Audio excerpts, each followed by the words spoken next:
mediji. Kdor obvladuje STA, oziroma kdor ga želi uničiti, s tem uniči temeljno medijsko infrastrukturo v Sloveniji. In STA nikoli ni bil ne levi, ne desni medij. STA je bil dejansko motor medijske infrastrukture.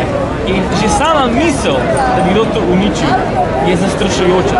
In seveda razumem, vlada si želi podrediti medije, tega niti ne skriva. Od prvega dne, vsem tem, kar počne, vsem tem, kar govori, vsem tem, kar tvita, je vidno, kaj želi doseči. Ampak da želiš na način, ker si nekdo ne želi objaviti intervjuja v neki dolžini, kot bi ti mislil, zaradi tega dejansko ogrozi 100 delovnih mest, to pa je nekaj, kar ne le v Sloveniji, ampak tudi v zahodni in srednji Evropi verjetno še niso videli. To so metode znane iz drugih okolij, iz nekih drugih režimov, iz nekih drugih časov, iz nekih drugih držav, kjer vladajo ljudje, ki jih nikako ni mogoče označiti za demokrate.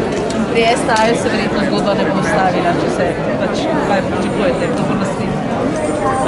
Ni naslednjih, ker smo na vrsti vsi.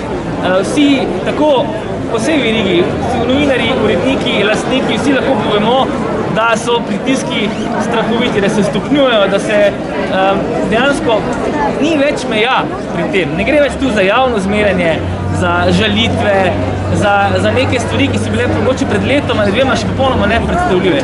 Gre tukaj za sistematično radiranje poklica, panoge kot take. Vidimo, kako oblast vidi te medije, vidimo po medijih, ki govori po lastni podobi. In če je to medijska krajina, ki jo želi Slovenija imeti v prihodnosti, potem se moramo vprašati, da je to napačna pot.